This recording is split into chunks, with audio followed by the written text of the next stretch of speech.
When you get a craving, it can be hard to shake. And when that craving is itself a shake, there's only one place to go at all hours of the night: McDonald's. Home of soft-serve ice cream and ice cream sundaes, along with a wide variety of milkshakes and McFlurries. But what happens when you pull up to that drive-thru intercom only to be told that your cravings can't be satisfied? And why does this exact situation seem to play itself out almost every single night? Today, we're getting the scoop on why McDonald's ice cream machines are always broken. But before we get started, be sure to subscribe to the Weird History Food channel and let us know in the comments below what other fast food faux pas you would like to hear about. Okay, as the Australians say, it's Mac time again.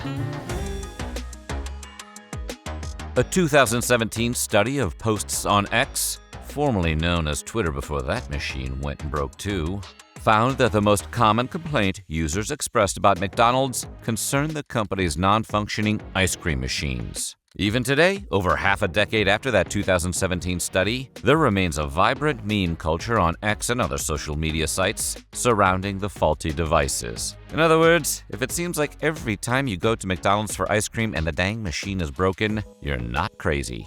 And you're not alone. But even to many McDonald's employees, the whims and inner workings of their ice cream machines remain a mystery. Apparently, in order to see what's going on inside, to see vital stats concerning things like glycol temperature, milk and sugar viscosity, and even the meanings of specific air codes, a complex sequence of buttons must be pressed. A sequence that is never disclosed to the restaurants themselves, and that never finds its way into any instruction manuals. Likewise, convoluted error codes are said to be nearly incomprehensible to the typical user, and the official user manual hardly helps when trying to decipher what's gone wrong, which sounds more like a knockoff Tamagotchi your mom bought by mistake, rather than a piece of commercial equipment. Consequently, franchises have to rely on the availability of approved repair technicians to hack into their machines for them.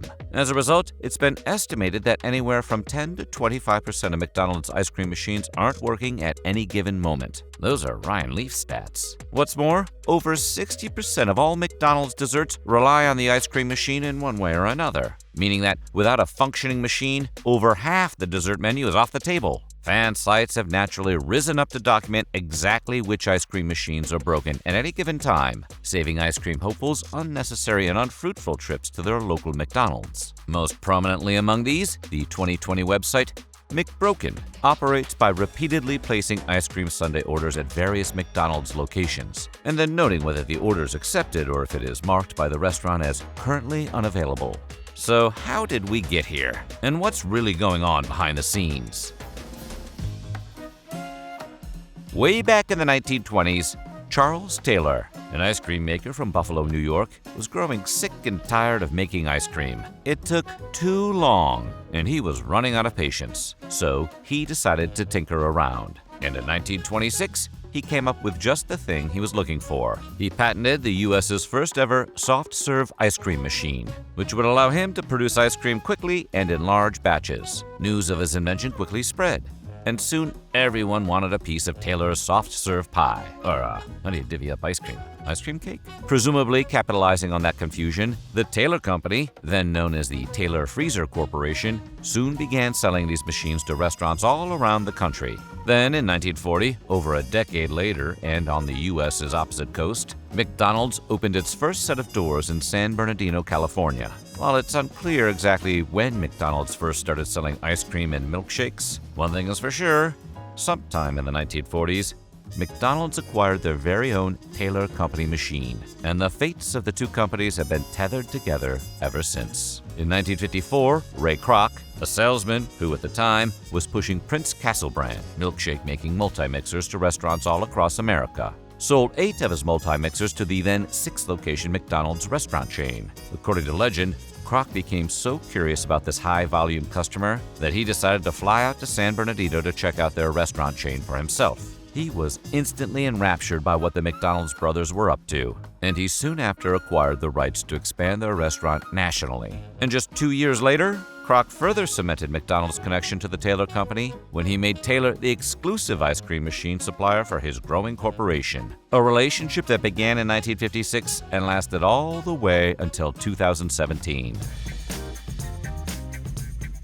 Over the decades that followed Ray Kroc's partnership with the Taylor Company, McDonald's released all sorts of new ice cream-based products and flavors. In 1967, for instance, McDonald's franchisee Hal Rosen created the first-ever Shamrock Shake at his Connecticut location. It was an instant hit, and the Winder Corporation soon took it to test markets all across the U.S. By the early 1970s, the Shamrock Shake had become an annual St. Patrick's Day staple, and its 1974 run helped to fund the creation of the first-ever Ronald McDonald House. That same decade, ice cream sundaes first started appearing as well, featured in advertisements that encouraged customers to spoon up a Sunday smile. Years later, in 1995, New Brunswick franchisee Ron McClellan created one of the company's most popular desserts ever, the McFlurry.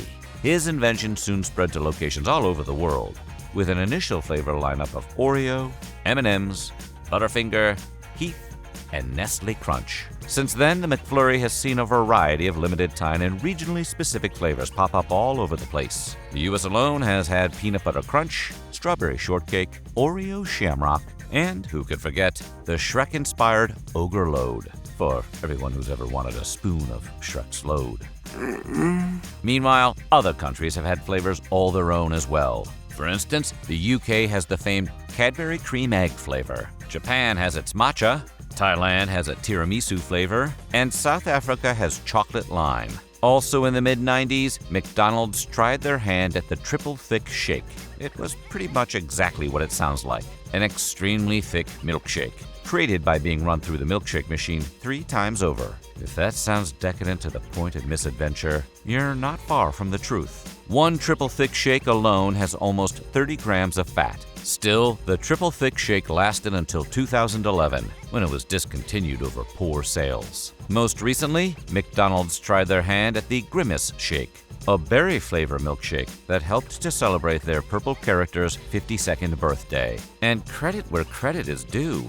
He's looking pretty good for a middle-aged fast food mascot. The Grimace Shake had its first run in the summer of 2023. Gen Z McDonald's fans ran with the idea and created an assortment of disturbing TikTok videos, many of which implied that partaking in the promotion would summon a vengeful Grimace, hell-bent on destroying anyone who drank his milkshake. While McDonald's acknowledged the trend, they never actually got in on the joke themselves, allowing the absurdist fan love to play out organically without corporate intervention. Either that or they didn't want to give away Grimace's terrible secret.